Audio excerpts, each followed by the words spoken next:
Mais avant toute chose, je vais juste faire un CV non exhaustif religieux. Je vais vous expliquer mon parcours en religion.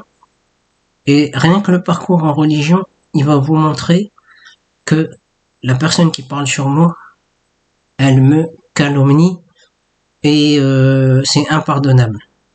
D'autant plus que quand ça joue sur le mental des autres, quand ça crée des tensions, quand ça crée des choses, il y a un moment, on doit faire tabayoun. Tabayoun en arabe, c'est faire la preuve, prouver que la personne, elle, tout simplement, elle ment.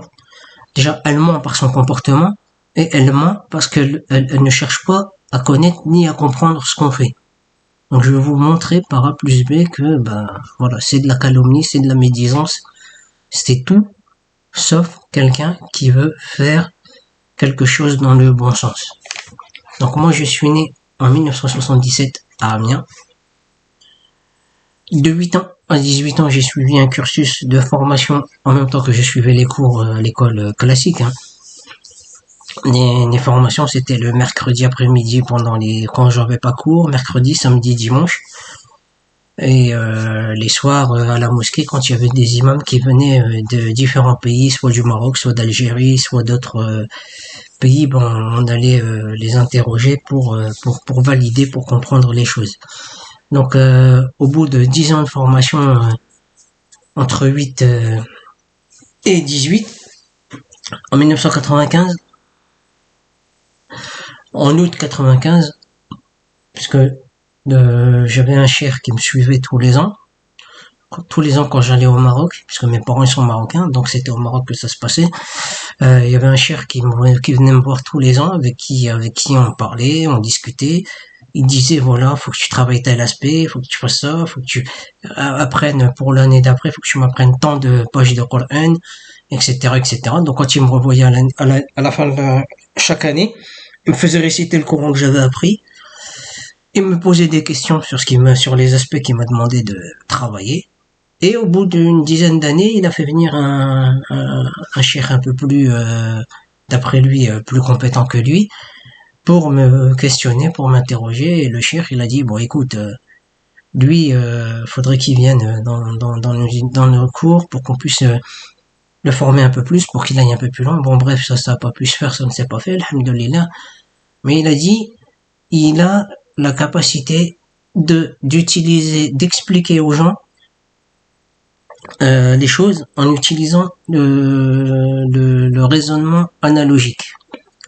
Mais lui, pour qu'il puisse bien comprendre les gens, il doit passer avec eux 3 ans. Pourquoi il a dit ça? J'ai pas posé la question. Moi, quand j'ai face à moi une autorité, je ferme ma bouche et j'écoute. Mais au moins, quand il m'a donné cette ijaza, quand il a dit à mes parents que voilà, quand ils avaient des questionnements sur la religion, ils pouvaient m'interroger, etc., que j'étais capable de répondre, voilà, ça m'a suffi, alhamdoulilah. Donc moi, j'ai décidé qu'à partir de là, je vais appliquer cet état d'esprit et je vais avancer comme ça. Après, ma mère est décédée en 99, le cheikh était décédé un peu plus tard, en 2001 ou 2000. Donc j'avais plus les repères que j'avais depuis toute ma jeunesse. Donc je me suis dit bon, faut peut-être chercher d'autres moyens pour continuer l'apprentissage. Donc à la mosquée, la grande mosquée à Amiens, Badar, elle était ouverte en 99-2000, il me semble. Donc quand elle était ouverte, on avait un peu de tout qui venait. Et là il y avait un cheikh, un vrai alim, qui vient de Syrie. Il avait un doctorat en langue arabe, il était spécialisé dans la religion, en plus je sais plus s'il était médecin ou s'il était en train de finir ses études de médecine. Et à la mosquée, en fait, 2 soirs par semaine, il me semble que c'était le mardi et le jeudi, il donnait des cours sur le tajwid et sur le kitab al-tawhid. Et il donnait également des cours d'arabe. Donc moi j'ai profité pendant ces 2 ans de travailler avec lui. En parallèle, il y a des frères avec qui j'ai grandi, qui sont venus me voir et qui m'ont demandé d'intégrer une halaqa. Donc on a intégré la halaqa, et en fait, conformément à la sunna du prophète, quand on est un groupe, il faut désigner un responsable. Ils m'ont désigné responsable parce que dans le groupe, j'étais celui qui avait appris le plus de Coran. Donc dans cette halaqa, qu'est-ce qu'on faisait? On faisait du tafsir, on étudiait le livre du Tawhid, et on faisait le tafsir des 40 hadiths de l'imam al-Nawawi, plus on étudiait d'autres choses, voilà, on a étudié pas mal de choses, alhamdoulilah. Ensuite, de 2001 à 2004, je me suis assis avec les frères de Tablir pendant 3 ans, j'écoutais, j'observais, j'écrivais dans un carnet ce qui me semblait mériter des conseils. Et au bout de 3 ans, je me suis permis de leur faire des conseils sur ce que je considérais comme des erreurs. Certains ont accepté le conseil, d'autres se sont enflés d'orgueil, d'autres ont commencé à me sortir ils se sont énervés. Chacun fait ce qu'il veut, mais moi j'ai agi selon l'enseignement qu'on m'avait donné. Donc à partir de là, pas besoin de me prendre la tête, chacun fait ce qu'il veut. On m'avait parlé, nous, notre halaqa là, qui était en train de se faire dans la mosquée, elle a attiré des gens. On nous a parlé d'une personne qui était très compétente, et alhamdoulilah, on a demandé à ce que cette personne-là nous encadre. Elle nous a encadrés pendant à peu près 4 ans. Il s'avérait que la personne qui nous a encadrés était frère musulman. Donc il nous a enseigné le programme des halaqat des frères musulmans. Nous, bon, entre guillemets, on n'a rien vu venir. Jusqu'au jour où, un jour, on nous appelle, on nous dit, ouais, faut que vous veniez. On nous dit, oui, il faut que vous fassiez la bay'a pour les frères musulmans. Moi, j'ai dit, il était hors de question que je m'enferme dans un groupe, parce que pour moi, tous les groupes sont égaux. Et là, j'ai lancé tout ce que j'avais remarqué qui n'était pas charia compatible, on va dire. Et en ayant fait ça, ça m'a valu beaucoup de problèmes, notamment un signalement près des RG. Ça m'a valu aussi des soucis, j'étais en poste déjà à la mairie, ça m'a valu des soucis aussi, parce qu'apparemment ils ont essayé de nuire à ma réputation dans mon travail. Ils ont essayé de nuire à ma réputation auprès des gens que je connaissais. Il y a des gens pareil qui ont arrêté de me parler, que il y a des choses qui se sont passées. Ben après, qu'Allah guide chacun sera rétribué en fonction de son intention. Donc, moi, en partant de là, j'ai été voir les responsables frères musulmans à Paris. J'ai essayé de parler avec le fondateur de l'association qui gère les frères musulmans. Il n'y avait pas moyen de parler, puisqu'en fait, ils estimaient qu'on n'avait pas à parler, qu'il fallait qu'on les suive, qu'il fallait que... Bref, chacun avait sa logique, ses biais cognitifs, chacun agit comme il veut. Mohim, moi en tout cas, tu vois, frères musulmans, j'étais voir Hani Ramadan, on a discuté, Hani m'a dit, écoute, tu peux pas condamner des millions de personnes juste sur la base de l'agissement d'une poignée d'entre eux. C'est vrai, quand il m'a dit ça, ça m'a apaisé, ça m'a calmé. Il y en a d'autres que j'ai été voir aussi, quand on essaie de faire le nécessaire pour calmer les choses. Mais les choses, bon, alhamdoulilah, au bout d'un moment, ça s'est calmé. Mais, contrairement, moi, juste pour signaler que moi, contrairement à cette personne-là qui fait des mises en garde sur des pages Facebook et tout, moi, les gens, je vais m'asseoir avec eux, je reste avec eux 3 ans, et après les 3 ans, je les conseille. Après, chacun fait ce qu'il veut. C'est pas mon problème après ce qui suit. Donc là, déjà, vous avez une bonne base de comprendre que sa mise en garde, c'est de la calomnie. Parce qu'à aucun moment, la personne qui a affiché cette mise en garde, elle a essayé de me contacter, elle est rentrée en contact avec moi, ou elle m'a parlé pour savoir mon parcours. Elle ne m'a jamais contacté. Il ne m'a jamais contacté.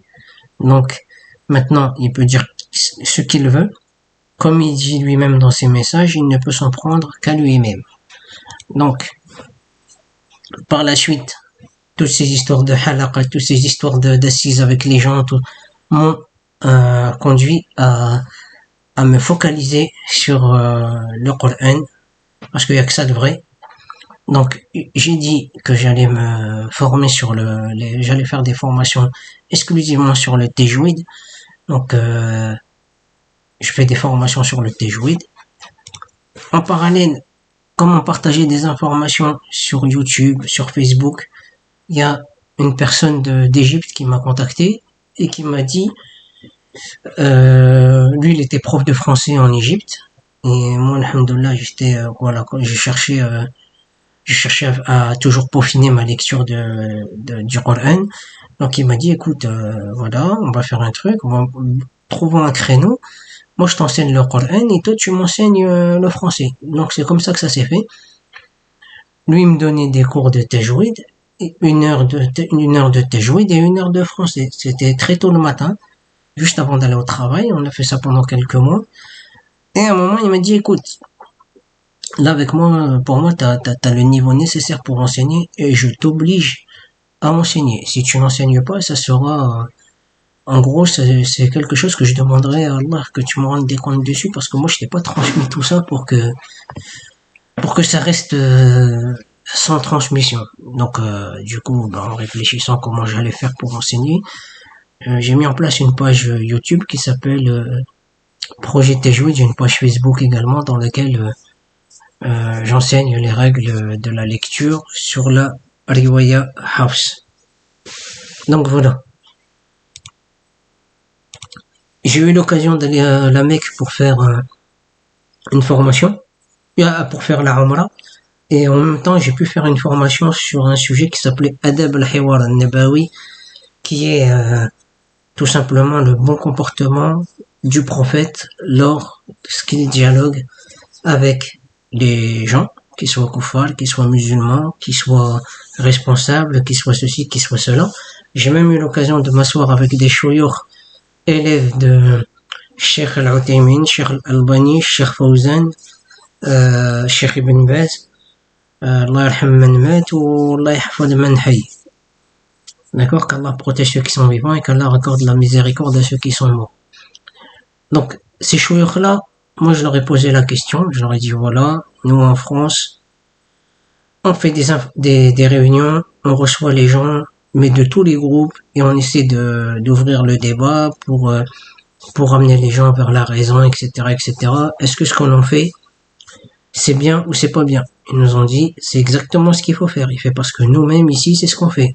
On fait venir les gens des autres groupes et on leur fait voir ce qui va pas chez eux, mais de manière bienveillante. Ils ont même expliqué que l'aspect psychologique, on ne doit pas occulter l'aspect psychologique de chacun, parce que si jamais tu vas à la confrontation, tu ne feras rien. Donc, ça, vous comprenez que quand je vous parle de tout ça, c'est pour vous dire que voilà, j'ai une certaine légitimité à faire ce que je fais. Et je vais vous montrer qu'en fait, la recherche de légitimité fait partie intégrante de ma personnalité. Jamais je n'irai parler d'un sujet où je n'ai pas de légitimité. J'ai passé un baccalauréat technologique spécialité électricité industrielle. J'arrivais pas à trouver de travail dans l'industrie électrique, donc j'ai passé un BTS informatique industrielle. En ayant eu le BTS, je me suis rendu compte que c'était compliqué de trouver du travail, donc j'ai cherché à peaufiner mon savoir, donc j'ai passé des certifications Microsoft. J'ai également passé un deuxième BTS, celui-là plus orienté réseau, pour pouvoir faire du réseau. Grâce à Allah, j'ai pu avoir le diplôme. Quand j'étais fonctionnaire, j'ai passé le concours de la fonction publique. Je voulais faire partie d'un jury. J'ai passé les formations pour faire partie du jury. Quand je voulais ouvrir mon garage, j'ai passé mon CAP mécanique auto, alors que j'avais un BTS.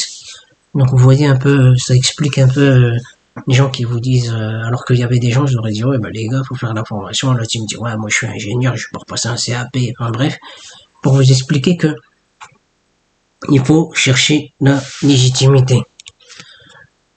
comme j'ai besoin de matière pour pouvoir faire des analogies, je me suis intéressé aux finances. Je me suis intéressé notamment au trading, à tout ce qui se passe dans les marchés financiers. Donc voilà, pareil, pour expliquer que j'ai la légitimité de parler tout ça, j'ai passé ce qu'on appelle un défi propre firme que j'ai validé. Vous voyez le certificat là. Mohim, tout ça c'est pour vous dire que il faut avoir de la légitimité. Maintenant, je vous montre que tout ce que j'ai fait, je ne l'ai pas fait comme ça de façon aléatoire. C'est vraiment, vous voyez, il y a du bagage. C'est pas, je viens et je m'auto-proclame. La question, c'est la personne qui a tenu cette page, quelle est la légitimité qu'elle a pour dire tout ce qu'elle a dit. Ouais, salam alaikum, bonjour, bienvenue sur cette petite vidéo que j'ai décidé de faire suite à en fait une mise en garde qui a été faite contre ma modeste personne il y a une dizaine d'années. Donc j'avais demandé à la personne de retirer cette mise en garde parce qu'en fait elle me causait des problèmes professionnellement, ça m'empêchait un petit peu d'avancer. Mais la personne continue de s'entêter à rester dans son schéma de trash talking. Donc je vais faire cette vidéo déjà pour éclaircir pourquoi à l'époque j'étais président de l'association qui s'appelait Autour de la foi. Et en même temps, bah, tant pis, la personne, je vais la dénoncer publiquement, puisqu'en fait, elle passe son temps à me calomnier. Donc moi, je vais la dénoncer. Je vais dénoncer la calomnie qu'elle pratique. Je vais vous prouver que c'est de la calomnie. Et voilà quoi. Après, chacun assumera ses actes. Parce que comme il n'y a pas moyen de parler, j'ai tout essayé. J'ai envoyé des gens, j'ai envoyé des messages en privé. À chaque fois que j'envoie des messages en privé, la personne, elle s'enfle d'orgueil et elle envoie des messages en public. Il n'y a pas moyen d'avoir de discours, d'échanges. Donc maintenant, il faut montrer déjà d'une que bah il me fait pas peur et que de deux bah tout ce qu'il dit c'est faux. Donc maintenant il faut j'ai pas le choix, je dois faire preuve de fermeté, d'éclaircissement. Avant toute chose, pourquoi en fait je fais cette vidéo pour euh, pour plusieurs points. Bon, il y a 10 ans, comme j'ai dit en introduction, il y a 10 ans, j'étais président il y a plus de 10 ans, j'étais président d'une association qui s'appelait Autour de la foi.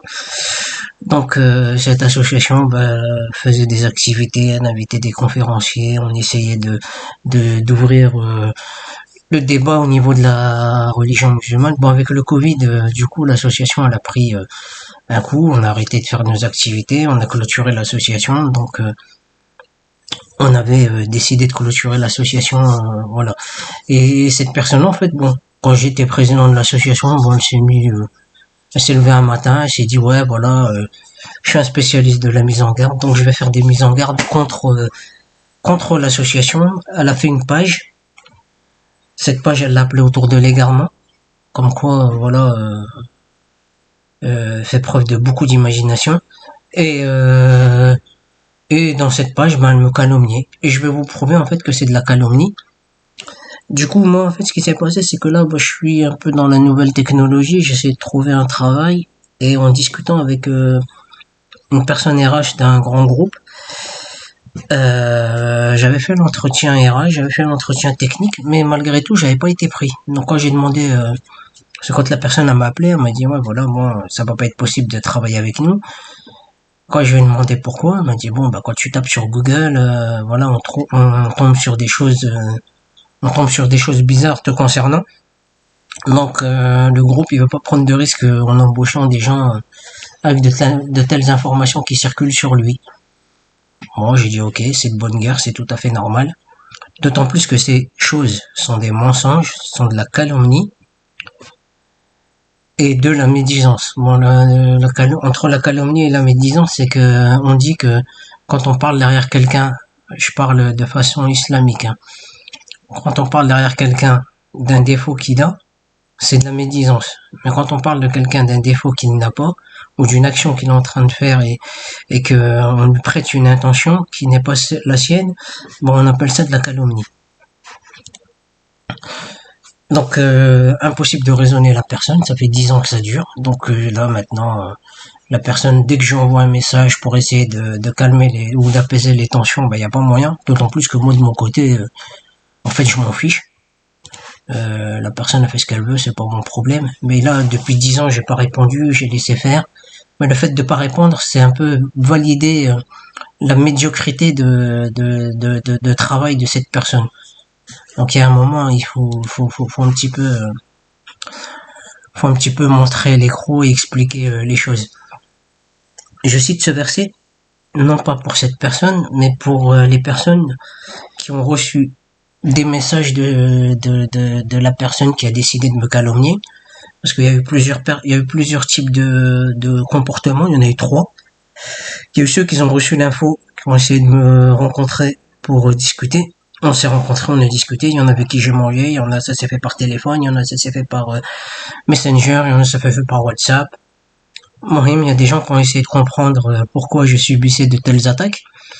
Donc on a échangé, du coup ils ont compris pourquoi. Il y en a d'autres, ils ont transféré le message alors qu'ils me connaissent pas. Ils n'ont pas pris le temps de me connaître ni de savoir ce que je faisais. Il y en a d'autres, tout simplement, mais ils ont décidé de plus me parler. Il y en a qui me disaient salam, ont arrêté de me dire salam. Il y en a qui à la mosquée, quand je suis dans un rang, ils vont pas venir à côté de moi parce qu'ils considèrent que je suis quelqu'un de sectaire alors qu'ils m'ont jamais parlé, alors que je les connais pas forcément. Donc voilà, ce verset c'est celui-là. أعوذ بالله من الشيطان الرجيم يا أيها الذين آمنوا إن جاءكم فاسق بنبأ فتبينوا أن تصيبوا قوما بجهالة فتصبحوا على ما فعلتم نادمين. Ce verset-là, il fait partie des versets qu'on a étudiés quand on faisait le tafsir à la mosquée. Et on a un sabab nuzul, c'était en fait une cause de la révélation, comme on dit. C'est qu'il y avait un sahabi que le prophète sallallahu alayhi wa sallam, il avait mandaté pour aller récupérer la zakat auprès d'une tribu. Ce sahabi par fainéantise, il s'est arrêté en cours de chemin, il a fait demi-tour et il est revenu voir le prophète et lui a dit ils ne veulent pas payer la zakat. Le prophète sallallahu alayhi wa sallam a dit ils veulent pas payer la zakat, ok, bon on va préparer une armée pour aller les combattre. Parce que la zakat fait partie des choses non négociables dans l'islam. Et ce verset a été révélé, si bien que le prophète sallallahu alayhi wa sallam a envoyé un autre sahabi pour vérifier. Et quand le sahabi est arrivé, il leur a dit non, nous la zakat elle est prête, elle est là, donc va la donner au prophète, elle est là, regarde, il y a pas lieu de tout ça. Donc c'est pour vous dire que quand il y a une information, il faut vérifier.